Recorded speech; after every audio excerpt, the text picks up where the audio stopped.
my name's Sherry, and life's been kicking me hard these days. Just 6 months ago, I walked out of what was supposed to be my forever love story.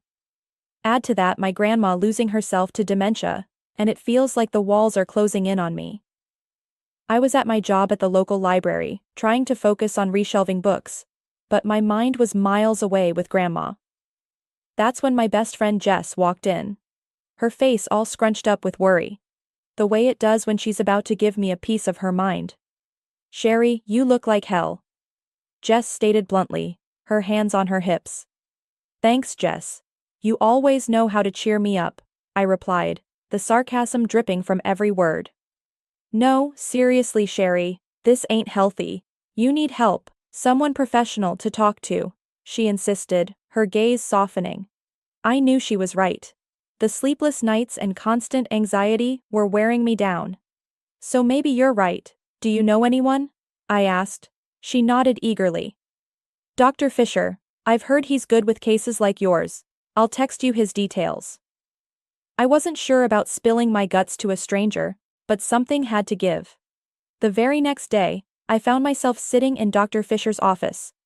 A cozy room with soft light and too many diplomas on the wall. He was older, maybe in his late 40s, with a calm demeanor that made the room feel safer. "So Sherry, tell me what's been troubling you," he began, his voice smooth and reassuring. Where do I even start, I thought. It's everything. I left my fiancé, my grandma's sick, and I just feel stuck, I managed to say, the words tumbling out. Dr. Fisher nodded, jotting down notes. "It sounds like you're carrying a heavy load. Let's unpack that together, shall we?" As the sessions went on, I found myself telling him things I hadn't even admitted to myself. He never judged, just listened and offered the occasional, or "I see." It was like unclogging years of pent-up fear and sadness. One particular day, I left his office feeling lighter than I had in months. The sun was setting, casting a warm glow on the world. I actually smiled, feeling a flicker of hope. That night at my small apartment, as I was heating up some canned soup, my phone buzzed.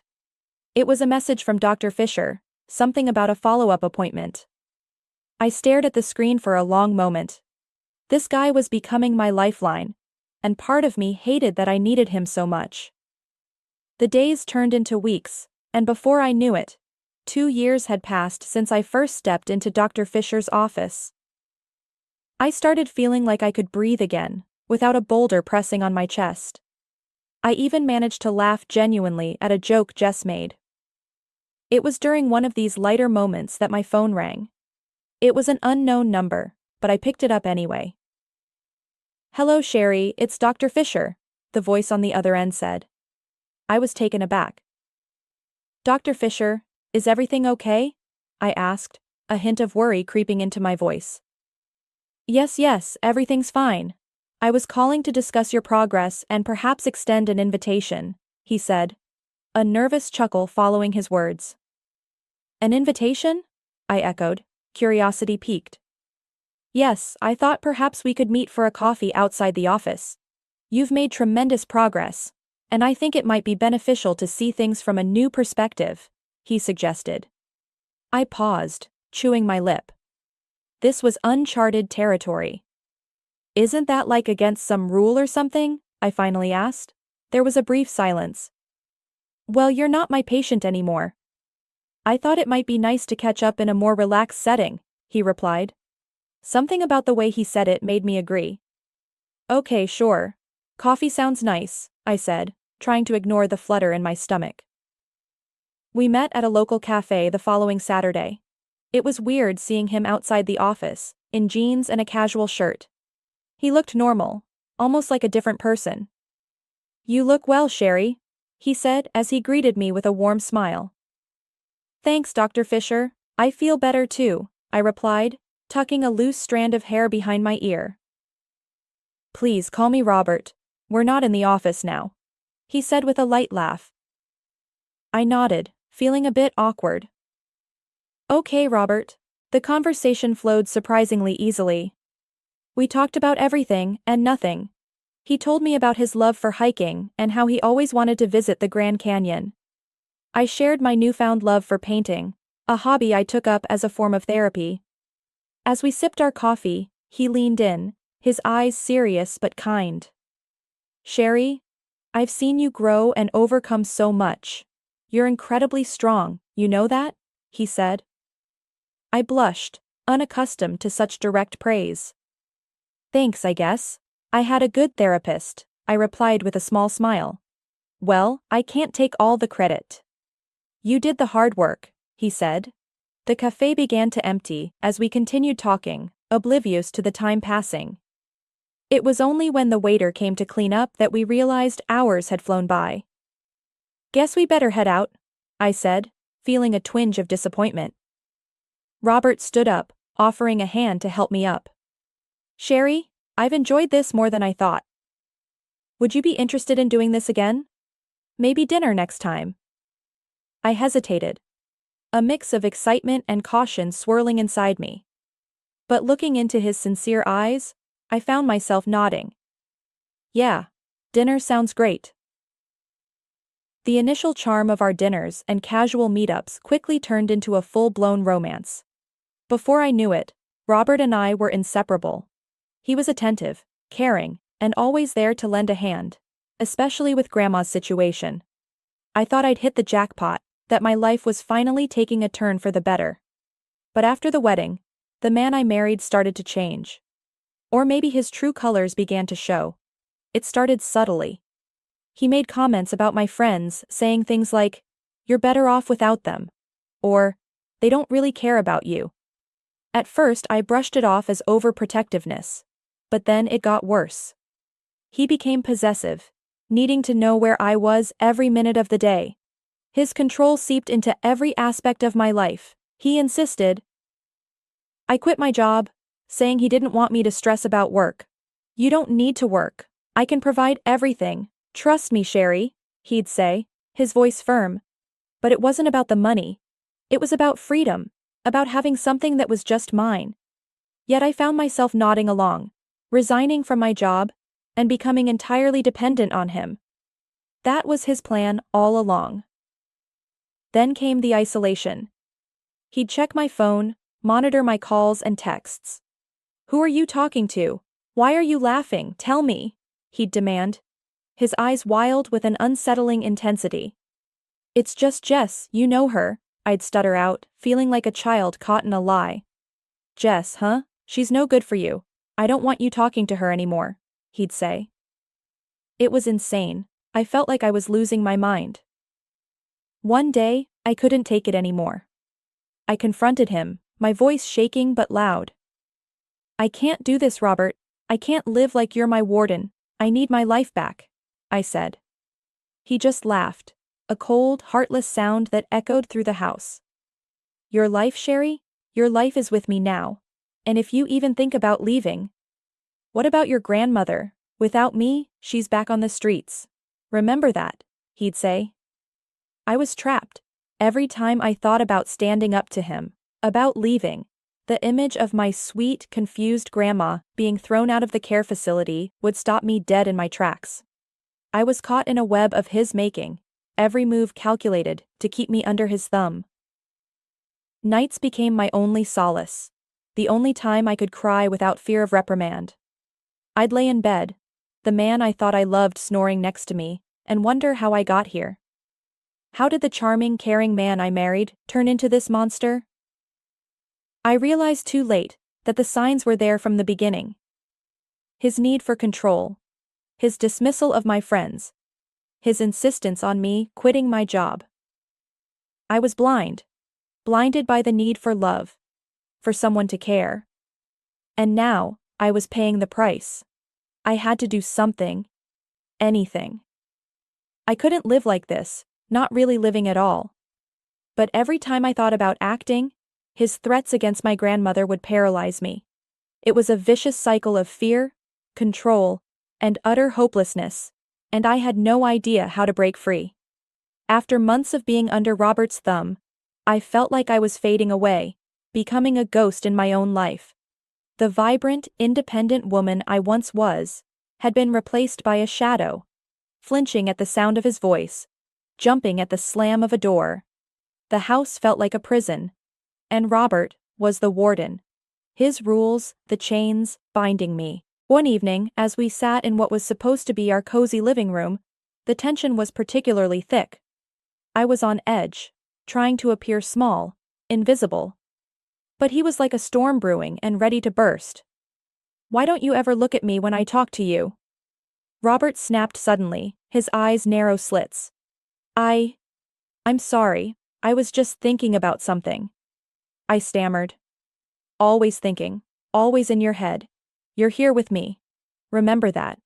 I'm your husband," he said, his voice rising with each word, the last almost a shout. I nodded, murmuring apologies, trying to placate the rising fury in him. But it was no use. He was in one of his moods, and there was no calming the storm. "You know what? I've had enough of this attitude. You need to learn." His voice was cold, calculated. Before I could react, he grabbed my arm, his fingers digging into my skin. "Robert, please, you're hurting me." I cried out, fear overtaking me. He dragged me to the small storage room, the one place I hated the most.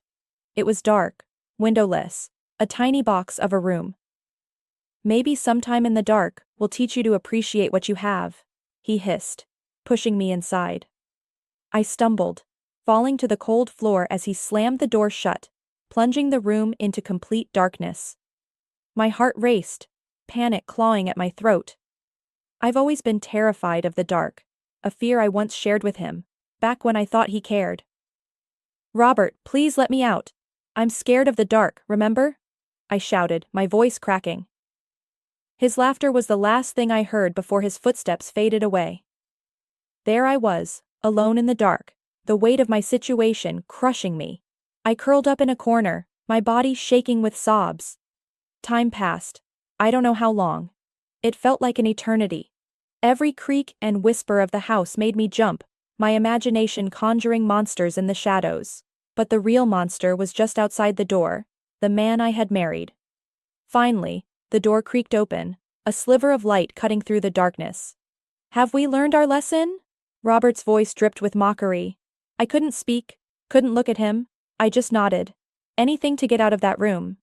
He pulled me up, his grip still tight, but slightly less punishing. "Good. Remember this feeling, Sherry. Remember who's in charge here," he said as I stumbled back to the living room, my legs weak and my eyes adjusting to the light. I felt a deep, burning shame. How had I let it come to this? How had I become someone so weak, so controlled? But beneath the shame and fear, a spark of something else flickered. Anger. I was angry at him for treating me this way, and angry at myself for allowing it. That dark room had been a wake-up call. I couldn't live like this, couldn't let him snuff out the last bit of me. Amidst the despair of my darkening world, a glimmer of unexpected hope emerged. I discovered I was pregnant. As I held the positive test, a wave of emotions overtook me. Fear, uncertainty, but also a fierce protective love. I clung to the hope that this news might soften Robert, maybe even bring back a trace of the man I had fallen in love with. With a trembling heart, I approached him that evening. "Robert, I have something to tell you. We're going to have a baby," I said. His reaction was immediate and terrifying. His face contorted, not into joy but into a furious scowl. "A baby? No, that's not going to happen, Sherry," he spat out. I recoiled, the harshness of his words cutting through me. "But it's our child.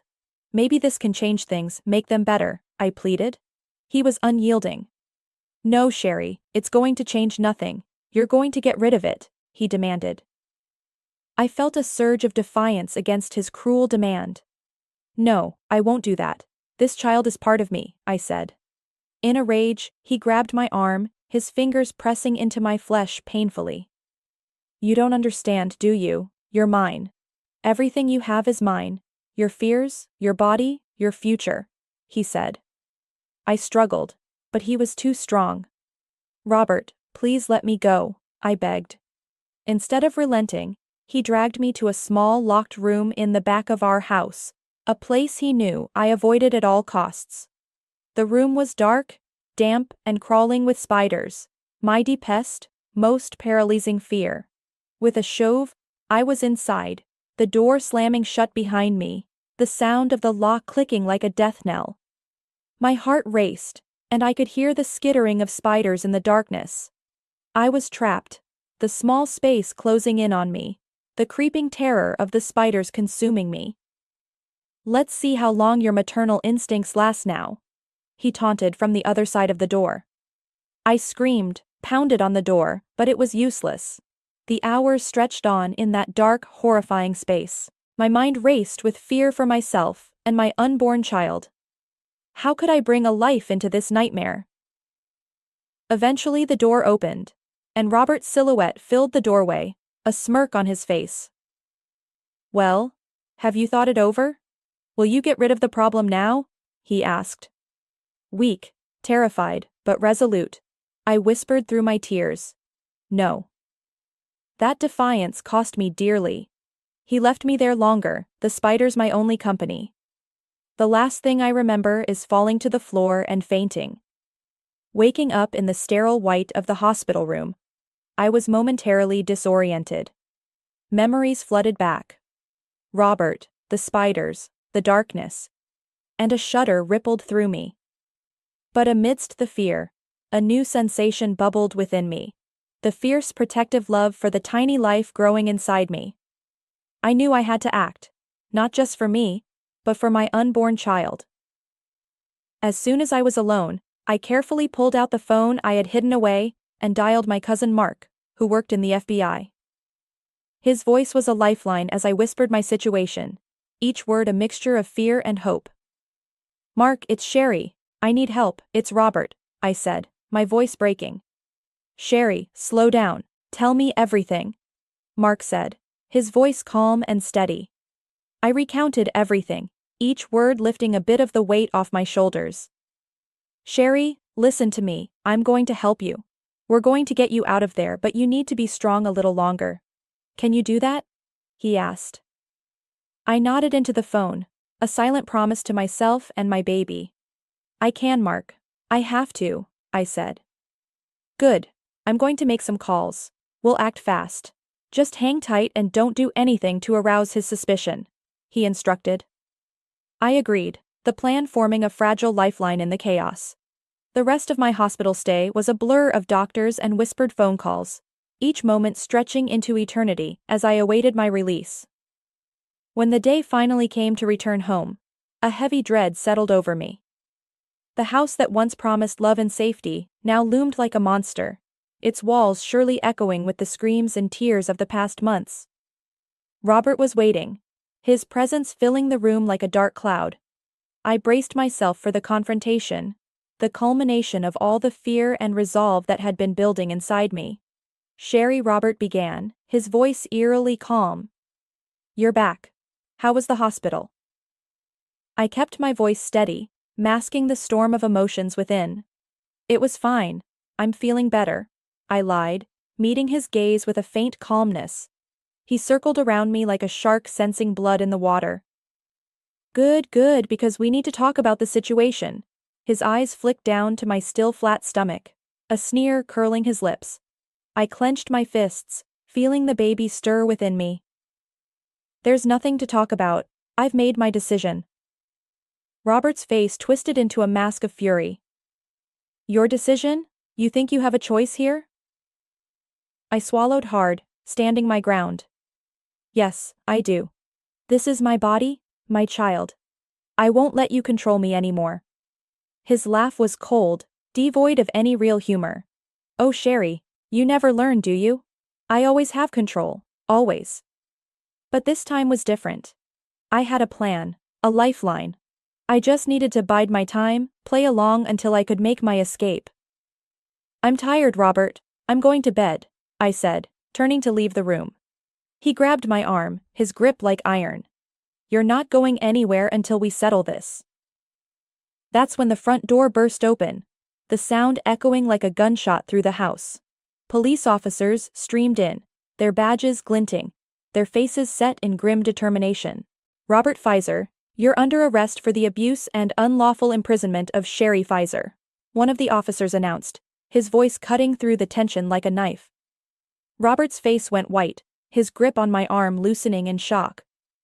"This is ridiculous. She's my wife. She's lying." But I wasn't alone this time. Mark strode in behind the officers, his face a mask of brotherly fury. "No, Robert. You're the liar. We have everything. The recordings, the testimonies. It's over." Robert's eyes darted around, looking for an escape. But there was none.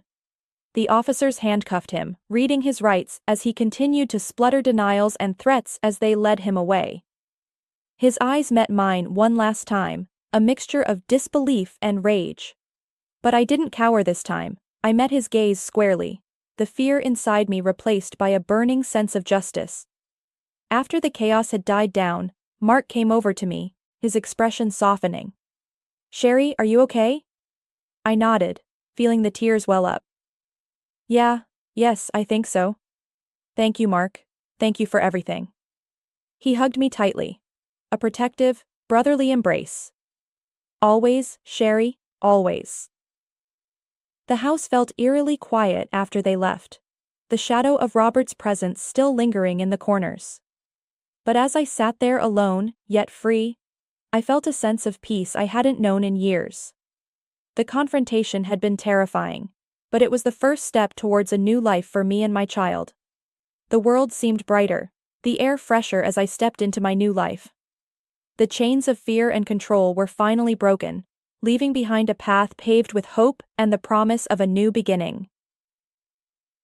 With Robert now facing the consequences of his actions, I could finally breathe, finally plan for the future I wanted for me and my baby. I moved back into my old apartment, the familiar walls a welcome embrace. It needed a bit of work, a touch of paint here, a new picture there. But it was mine. As I unpacked a box of old photos and trinkets, a knock came at the door. Opening it, I found Jess, her face breaking into a wide grin. "Sherry, look at you, free and radiant as ever." I laughed, the sound light and genuine. "Jess, come in. I've missed you." We sat down surrounded by half-unpacked boxes, a pot of coffee between us. "So, what's the plan now?" Jess asked, her eyes shining with excitement. I took a deep breath, feeling the weight of her question. "First, I'm going back to work. I need to find my feet again, you know? And then I'll focus on being the best mom I can be." Jess reached over, squeezing my hand. "You're going to be amazing, Sherry. And hey, if you need anything, you know I'm here, right?" I nodded, the lump in my throat making it hard to speak. "I know, Jess. Thank you." As days turned into weeks, I found a rhythm to my new life. I returned to the library, the books, and quiet a comforting presence. My co-workers welcomed me back with open arms, their support a constant reminder that I wasn't alone. The pregnancy progressed, each doctor's visit a mixture of nerves and excitement. And then, one cool autumn morning, my son was born. Holding him in my arms, everything else faded away. He was perfect, a tiny beacon of hope and love. The legal battles with Robert were tough, emotionally draining, but I stood firm, bolstered by the support of Mark, Jess, and my legal team. In the end, justice was served. Robert would spend years behind bars, his threats and control finally silenced. I received a settlement, a sum that secured a comfortable future for my son, my grandmother, and me. But more than the money, it was the freedom it represented that mattered. I was no longer bound to a man who saw me as nothing more than an object to control. I was free. As my son grew, so did I. I learned to trust again, to laugh without reservation, to love without fear. I made new friends, reconnected with old ones, and found joy in the little things. One day, as I watched my son play in the park, a thought struck me. "We did it, little one. We're really doing it," I whispered, tears of happiness glimmering in my eyes. He looked up, his little face breaking into a smile. And for a moment, Everything was perfect.